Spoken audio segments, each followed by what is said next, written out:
Hello friends, मेरा नाम है नवीन और आप देख रहे हैं यूट्यूब चैनल नवीन अग्रवाल। तो दोस्तों, जो आज का हमारा टॉपिक होने वाला है वो होने वाला है partnership firm versus limited liability partnership. Partnership firm versus limited liability partnership में हम सभी कुछ जानेंगे, जैसे कि पार्टनरशिप फर्म क्या होती है, लिमिटेड लायबिलिटी पार्टनरशिप क्या होती है, पार्टनरशिप फर्म के क्या ड्रॉबैक्स होते हैं, क्या एडवांटेजेस होते हैं, लिमिटेड लायबिलिटी पार्टनरशिप से कैसे पार्टनरशिप अलग होती है, या हम देखेंगे लिमिटेड लायबिलिटी पार्टनरशिप फर्म से कैसे अलग होती है।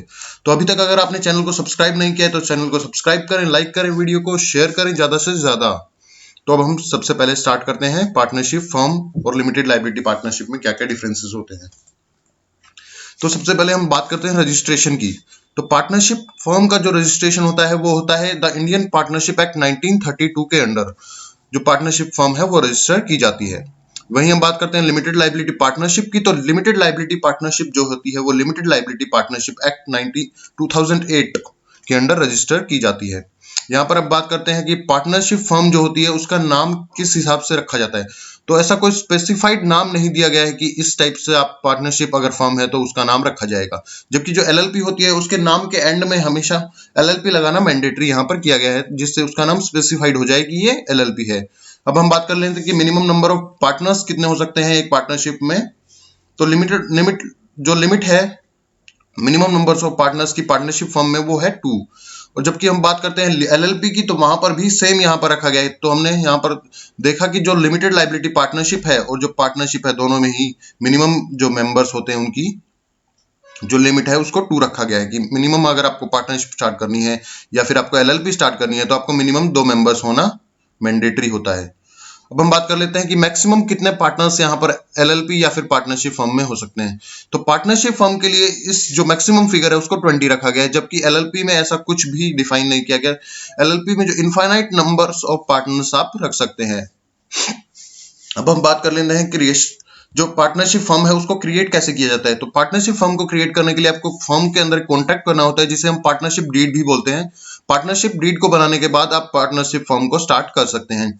जबकि यहाँ पर जो एलएलपी होती है वो एक लॉ के द्वारा क्रिएट की गई बॉडी है।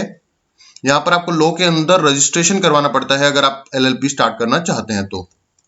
अब हमारा जो अगला टॉपिक होने वाला है वो होने वाला है कि कॉस्ट। सबसे जो मेन इंपॉर्टेंट यहाँ पर फैक्टर आता है, किसी भी अगर बिजनेसमैन होता है उसके मन में, अगर आप वो स्टार्ट करना चाहता है कोई भी बिजनेस, तो उसके मन में आता है कि हमारी यहाँ पर कॉस्ट कितनी लगेगी। तो यहाँ पर हम कॉस्ट की बात करते हैं कि अगर आप पार्टनरशिप फर्म में रजिस्ट्रेशन कराते हैं तो आपका अप्रोक्सीमेटली 3500 की कॉस्टिंग यहाँ पर होने वाली है। और जबकि अगर आप एलएलपी में यहाँ पर रजिस्ट्रेशन कराते हैं तो ये कॉस्ट बढ़कर 7500 की हो जाती है। ठीक है। और जो गवर्नमेंट फीसेस होती है वो डिपॉजिट कहाँ करनी होती है। तो अगर आप पार्टनरशिप फर्म में रजिस्टर करवाना चाहते हैं तो यहाँ पर रजिस्ट्रार ऑफ फर्म के पास आपको गवर्नमेंट फीस को डिपॉजिट करना होता है।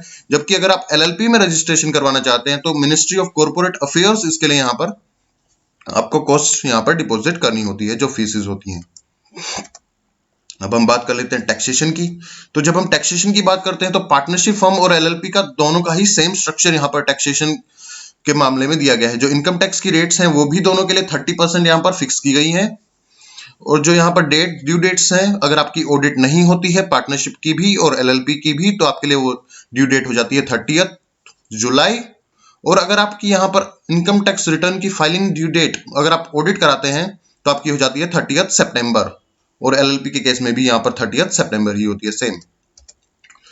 अब हम बात कर लेते हैं कि क्या क्या कंप्लायंसेस आपको फेस करने होते हैं अगर आप पार्टनरशिप फर्म स्टार्ट करते हैं या फिर आप एलएलपी स्टार्ट करते हैं। तो जब हम बात करते हैं एनुअल कंप्लायंसेस की तो पार्टनरशिप फर्म के लिए एज सच कोई भी एनुअल कंप्लायंसेस यहाँ पर नहीं दिया गया है, जबकि एलएलपी के लिए यहाँ पर एनुअल कंप्लायंसेस दिए गए हैं। जैसे कि आपको फॉर्म 8 फिलअप करना होगा, फॉर्म 11 फिलअप करना होगा और इनकी कॉस्ट भी यहाँ पर एज स्पेसिफाइड होती है। यहाँ पर फीसेस डिपॉजिट करनी होती है आपको मिनिस्ट्री ऑफ कॉर्पोरेट अफेयर्स के पास। अब हम बात कर लेते हैं कि कन्वर्जन या फिर ट्रांसफर। सबसे मेन पॉइंट जो होता है मेंबर के या पार्टनर के माइंड में कि क्या हम ट्रांसफर कर पाएंगे। अगर आपने पार्टनरशिप में, अगर मान लीजिए आपने पार्टनरशिप स्टार्ट की तो क्या आप ट्रांसफर कर सकते हैं या फिर पार्टनरशिप को ट्रांसफर या कन्वर्ट कर सकते हैं किसी और, जैसे कि एलएलपी पार्टनरशिप स्टार्ट की है हमने अभी तो, लेकिन बाद में हम करना चाहते हैं एलएलपी, तो क्या हम कर सकते हैं। तो बिल्कुल आप कर सकते हैं। पार्टनर शेयर जो होता है पार्टनरशिप फर्म में वो आप ट्रांसफर कर सकते हैं किसी भी और व्यक्ति को। बस आपको जो पार्टनरशिप एग्रीमेंट जो हमने यहाँ पर देखा था स्टार्टिंग में कि एग्रीमेंट करना होता है उसमें अमेंडमेंट करनी होगी। कि आप अपना शेयर किसी और पर्सन को ट्रांसफर करना चाहते हैं।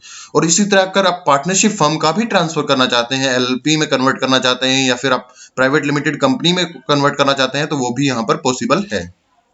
उसी तरह एलएलपी की अब बात कर लेते हैं।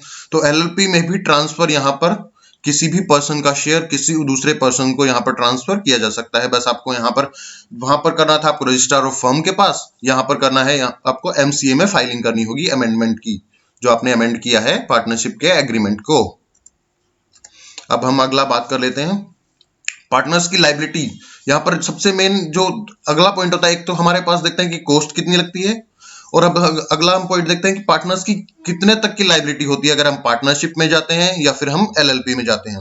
तो अगर आप पार्टनरशिप फर्म स्टार्ट करते हैं तो पार्टनर्स की लायबिलिटी होती है अनलिमिटेड, जबकि आप एलएलपी अगर स्टार्ट करते हैं तो आपकी जो लायबिलिटी होगी वो लिमिटेड होगी। लिमिटेड कहां तक होगी? यहाँ पर एलएलपी के केस में जितना आपने कैपिटल कंट्रीब्यूट किया है वहां तक ही आपकी लायबिलिटी जो होती है वो लिमिट होगी। यहां पर आपकी लायबिलिटी लिमिटेड हो जाती है अप टू कैपिटल कंट्रीब्यूशन, जबकि पार्टनरशिप फर्म में ऐसा नहीं है। पार्टनरशिप फर्म में आपकी लायबिलिटी है अनलिमिटेड, यानी कि अगर आपने कोई भी अगर आप लायबिलिटी पे नहीं कर पा रहे हैं फर्म की एसेट से, तो जो बंदा है वो आपके घर तक को भी नीलाम कर सकता है in case of partnership firm, individually भी और जो सारे मिलके भी हैं। अगर आप सारे पार्टनर मिलके भी उसे पे करना होगा, और अगर इंडिविजुअल पार्टनर है तो उसे भी पे करना पड़ेगा in case of partnership firm. अब हम बात कर लेते हैं कि गवर्निंग बॉडी ऑफ रजिस्ट्रेशन, कि इस रजिस्ट्रेशन को गवर्न कौन करेगा। यहां पर हम बात करते हैं पार्टनरशिप फर्म की। तो पार्टनरशिप फर्म के केस में पार्टनरशिप एक्ट 1932 यहां पर कहता है कि रजिस्ट्रार ऑफ फर्म के पास आपको रजिस्ट्रेशन का ऑनलाइन फाइलिंग करना होगा एप्लीकेशन, जबकि जो एलएलपी होती है, एलएलपी एक्ट 2008 हमें बताता है कि यहाँ पर आपको मिनिस्ट्री ऑफ कॉर्पोरेट अफेयर्स के पास ऑनलाइन फाइल करना होगा अपना एप्लीकेशन रजिस्ट्रेशन का। अब हम बात कर लेते हैं एफडीआई, फॉरेन डायरेक्ट इन्वेस्टमेंट के केस में हम देखते हैं कि फॉरेन डायरेक्ट इन्वेस्टमेंट जो होता है वो पार्टनरशिप फर्म में अलाउड नहीं किया जाता, जबकि एलएलपी में फॉरेन डायरेक्ट इन्वेस्टमेंट बिल्कुल अलाउड है। फॉरेन डायरेक्ट इन्वेस्टमेंट आप एलएलपी में कर सकते हैं।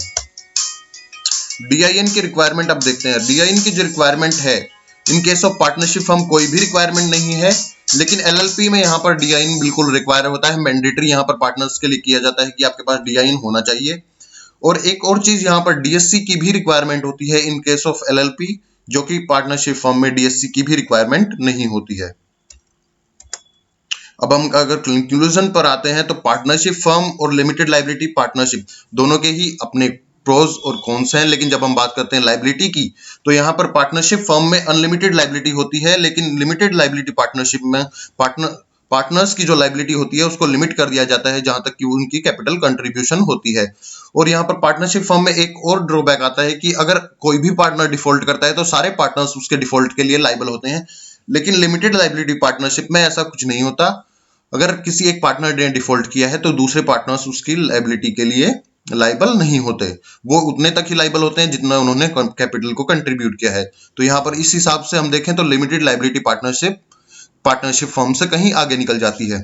बाकी आप देख सकते हैं कि आपने को क्या स्टार्ट करना है। पार्टनरशिप फर्म के भी अपने फायदे हैं, लिमिटेड लायबिलिटी पार्टनरशिप के भी अपने फायदे हैं। लिमिटेड लायबिलिटी पार्टनरशिप अगर आप स्टार्ट करते हैं तो आपके कुछ यहाँ पर जो होते हैं कंप्लाइंसेस बढ़ जाते हैं, जो कि पार्टनरशिप फर्म में कोई भी कंप्लाइंसेस नहीं है। पार्टनरशिप फर्म अगर आप स्टार्ट करते हैं तो आपको रजिस्ट्रेशन मैंडेटरी नहीं है, लेकिन अगर आप लिमिटेड लायबिलिटी पार्टनरशिप स्टार्ट करते हैं तो आपको यहाँ पर मैंडेटरी होता है रजिस्ट्रेशन करवाना। तो थैंक यू गाइज, आज का वीडियो यहीं तक था। अगर आपने चैनल को सब्सक्राइब नहीं किया है तो सब्सक्राइब करें चैनल को। अगर आपको वीडियो पसंद आता है तो लाइक करें, शेयर करें वीडियो को। Thank you.